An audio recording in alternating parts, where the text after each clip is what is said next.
प्यारे दोस्तों, आज की कहानी सुधा नाम की एक लड़की की है। सुधा एक बहुत ही आलसी लड़की थी। घर के काम करना तो दूर, वो एक गिलास पानी के लिए भी अपनी माँ पर निर्भर थी। अरे अब उठ भी जा नालायक, 10 बजे तक सोती रहती है। अरे कुछ तो घरेलू लड़कियों वाले लक्षण दिखा। सोने दो ना माँ, क्यों परेशान कर रही हो? अरे भाग्यवान, क्यों मेरी बिटिया को तंग कर रही हो? सोने भी दो इसे। लो, बाप बेटी दोनों एक जैसे हैं। देख लेना, आपकी ये लाडली ससुराल जाके हमारी नाक कटाएगी। मैं कहती हूँ अब भी वक्त है, अपनी ये आदतें सुधार ले, वरना ससुराल में तेरी सास कान खींच कर तुझे सीधा करेगी। वही तुझे सबक सिखाएगी। दुनिया में आज तक कोई ऐसी सास पैदा नहीं हुई माँ, जो सुधा चोपड़ा को सबक सिखा सके। लेकिन होनी को कुछ और ही मंजूर था। सुधा की शादी एक ऐसे घर में हो जाती है जहां उसकी सास एक रिटायर्ड पुलिस वाली थी। अब कहानी में मजा आएगा। हाँ माँ, यहाँ सब बहुत अच्छा है। मेरे ससुराल के लोग भी ना बहुत मिलनसार हैं। ठीक है माँ, मुझे नींद आ रही है, फोन रखती हूँ माँ। ठीक सुबह 5 बजे।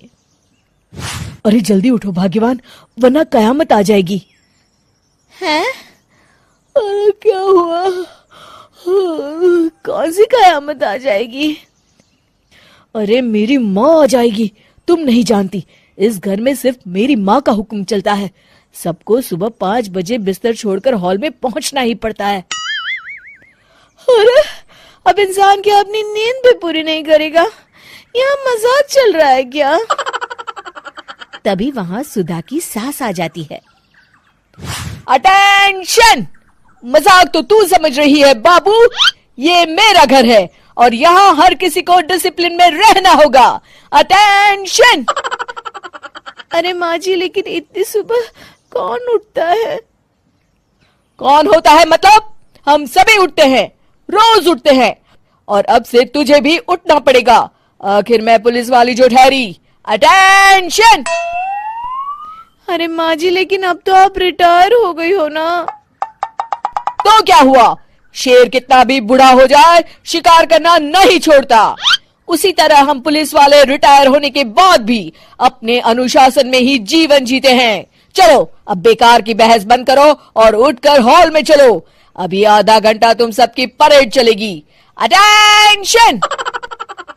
अरे मैं कोई परेड नहीं करने वाली। सुधा की सास अपनी बहू का ये बर्ताव देख झल्ला उठती है। गौर से देख, तू कहां और किसके सामने खड़ी है? यहां बात सिर्फ एक बार समझाई जाती है, बस।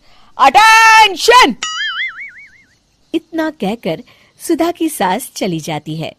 अपनी सास का ये रूप देखकर सुधा घबरा जाती है और जल्दी से उठकर बाहर चली जाती है। उस दिन से सुधा की जिंदगी बदल जाती है। हाय, थक गई मैं तो। ये घर है या जेल? कितना काम करना पड़ता है। लाइए दीदी, 2 रोटियां और दीजिए, मुझे बड़ी भूख लगी है। ठहर जा बहू, ये तू क्या कर रही है? मैंने सबके खाने का हिसाब तय कर रखा है।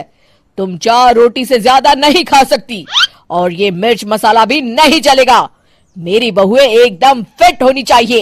अटेंशन! क्यों माँ जी, आप हमें दंगल में लड़ने के लिए तैयार कर रही हैं क्या? क्या कर रही हो सुधा? माँ जी को मजाक बिल्कुल पसंद नहीं है। चुप करके खाना खा लो, इसी में भलाई है। इस तरह धीरे धीरे सुधा अपने सास के रंग में पूरी तरह रंग जाती है, लेकिन इसका उल्टा ही असर पड़ता है। सुधा अपनी सास से भी ज्यादा अनुशासन की पक्की हो जाती है।